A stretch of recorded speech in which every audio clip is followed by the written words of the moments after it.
सभी साधकों को नमस्कार।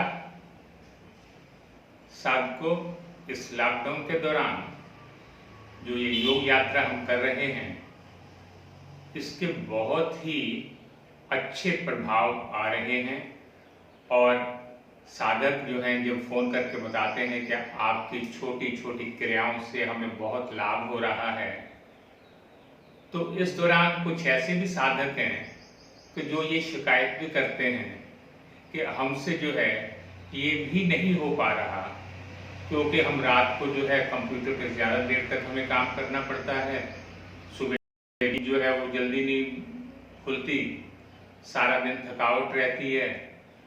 कुछ जो है ये कहते हैं कि जी हम घर का काम आजकल बहुत कर रहे हैं, हमें तो यहाँ तक कि खाना खाने का भी जो है वो टाइम जो है एक ठीक नहीं बन पा रहा। तो इन साधकों से मैं सिर्फ इतना कहूँगा कि आप अपना जब भी आपको टाइम मिले, सिर्फ एक नियम का जो है इसमें ध्यान रखना है कि खाना खाने के एकदम बाद हमें जो है ये नहीं करना है। खाना खाने के आधे घंटे के बाद हम मुद्राएं लगा सकते हैं और खाना खाने के 3 घंटे के बाद हम योगाभ्यास कर सकते हैं। तो अपनी हिम्मत जो है वो ना छोड़ें, अपना प्रयास जारी रखें, क्योंकि मेरा खुद का अपना अनुभव है कि आपको पता नहीं ही होता कई बार कि आप जो काम कर रहे हैं आज वो छोटा छोटा है और कितना बड़ा रूप ले लेगा। तो एक मैं आपको जो है उदाहरण देता हूँ कि हमारे एक मित्र हैं श्री मामिंदर शर्मा जी, तो वो बड़े अच्छे जो हैं पत्रकार भी हैं और अपना न्यूज़पेपर भी निकालते थे और आजकल तो जो है काफ़ी अच्छा जो है कलाकार बने हुए हैं, फिल्म प्रोड्यूसर बने हुए हैं। तो उन्होंने एक बार कई साल पहले मेरे को कहा था कि आप जो है समाचार पत्र के लिए कोई भी एक आर्टिकल जो है हर हफ्ते में एक लिखेगा। तो मैंने वो पत्रकार जो उस पत्रिका के लिए, उनके समाचार पत्र के लिए आर्टिकल लिख के देना शुरू कर दिया। 1 साल 2 साल ऐसे मैं लिख के देता रहा। तो एक दिन वो मेरे को कहने लगे कि आप ऐसा करो कि जो भी आपने आर्टिकल लिख के दिए हैं आप उनको कंपाइल करो और उनकी एक किताब बनवाओ। मैंने कहा मेरे पास तो आर्टिकल है नहीं। वो कहने लगे कोई बात नहीं, मैं आपकी हेल्प करूंगा। तो एक दिन क्या हुआ, वो अपनी गाड़ी में सारे समाचार पत्र ढूंढ के ला के उन्होंने मेरे को दे दिए और कहने लगे ये लो और इसमें से छांटो और अपनी एक किताब जो है इसको बनाओ, किताब का रूप दो इनको। तो मैंने कोशिश की और जब मैं कोशिश करता चला गया और सभी साधन अपने आप बनते चले गए, नेचर अपने आप ही मेरा सहयोग करती चली गई। परमपिता परमेश्वर की दया इतनी हुई कि उसी दौरान जो है जीवा इंस्टीट्यूट के एमडी जो है श्री ऋषिपाल चौहान जी, जब मैंने उनसे बात की तो उन्होंने कहा कि हम इसका जो है किताब छपवाते हैं और ये एक किताब का रूप जो है उनके सहयोग से ये आया, प्रेरक कथाएं। और इसका पहला एडिशन भी खत्म हो गया, उसके बाद उन्होंने दूसरा एडिशन भी करवाया। तो मेरे कहने का सिर्फ इतना मतलब है कि उन साधकों से मेरा सिर्फ एक ही रिक्वेस्ट है कि आप अपना प्रयास जो है वो जारी रखें और जब भी टाइम मिले इस अभ्यास को करते रहें और एक दिन निश्चय आप जो है इस लक्ष्य को पा लेंगे और ये आपकी टीम का हिस्सा बन जाएगा। तो चलो अब शुरू करते हैं योगाभ्यास, कुछ घुटनों के लिए और एक कमर के लिए भी। जिन साधकों के घुटनों में दर्द रहता हो या ऑपरेशन हुआ हो तो वो नीचे अगर नहीं बैठ सकते तो इन क्रियाओं को जो है वो कुर्सी पे बैठ के या बेड पे भी बैठ के जो है कर सकते हैं।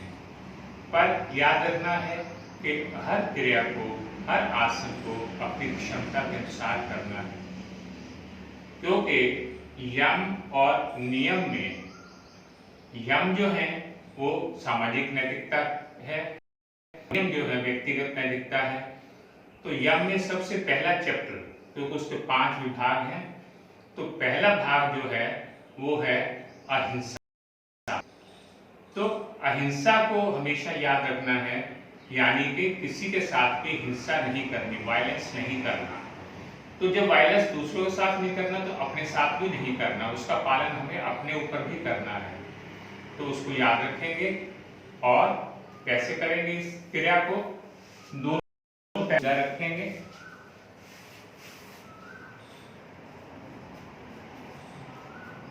और आराम से घुटने को मोड़ेंगे, जितना भी आप आराम से मोड़ सकते हैं, और एड़ी उठा कर रखेंगे, दोनों हाथों को इंटरलॉक करेंगे और इस तरह से हाथ को रख लेंगे और श्वास भरते हुए पैर को ऊपर की तरफ, आगे की तरफ जोर लगाएंगे, हाथों से रोकेंगे, यानी कि ना तो टांग आगे जाएगी ना ही हाथ पीछे आएंगे, इस तरह से कमर सीधी,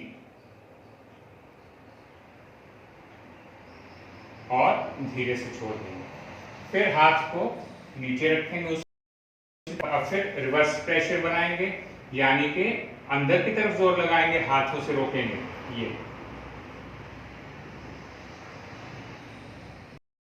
और छोड़ देंगे। तो इस तरह से दो बार करेंगे और फिर दूसरे पांव से भी उसी तरह करेंगे, ये, और फिर हाथ नीचे रख दें।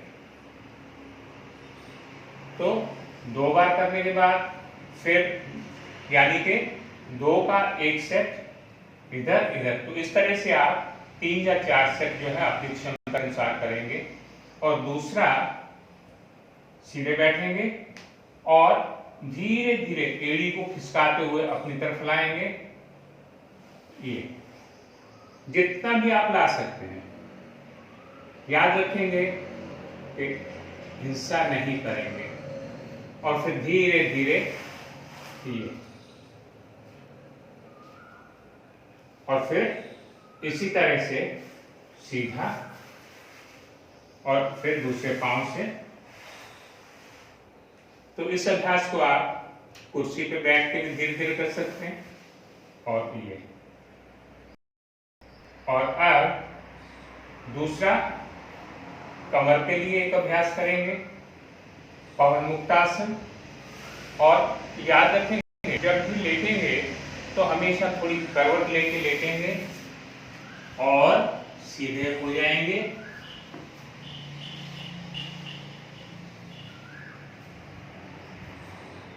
श्वास भरते हुए दोनों घुटनों को लाएंगे धीरे धीरे और पकड़ लेंगे। पकड़ने के बाद श्वास छोड़ देंगे। जिनके घुटनों में ज्यादा दर्द होती हो तो वो इस तरह से नीचे से पकड़ लेंगे, ये। अब श्वास पहले भरेंगे, श्वास छोड़ेंगे, थोड़ा सा हाथों को दबाएंगे, और जिनके सर्वाइकल का प्रॉब्लम है वो गर्दन नहीं उठाएंगे, धीरे धीरे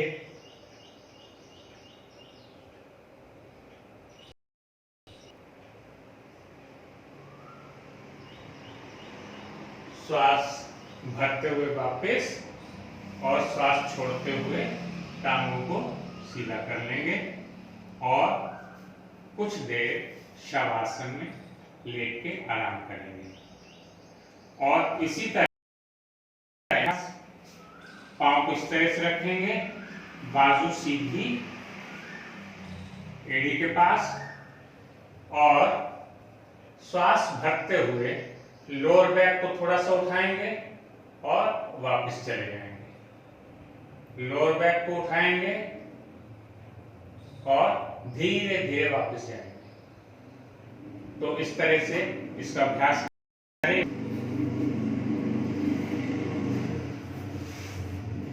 और याद रखेंगे, रिपीट कर रहा हूं, कि बहुत सहजता से अपना अभ्यास करेंगे, क्योंकि योग सहयोग है, योग सद्भावना है, योग सद्विचार है, योग सहनशीलता है।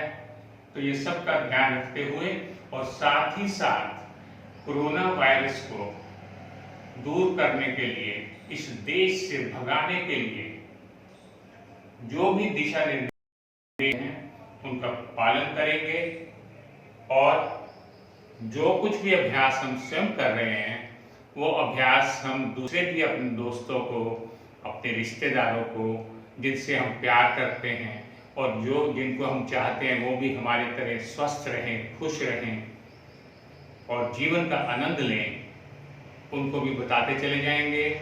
इन्हीं शब्दों के साथ सर्वे भवन्तु सुखिनः, सर्वे सन्तु निरामया और आपका बहुत बहुत धन्यवाद।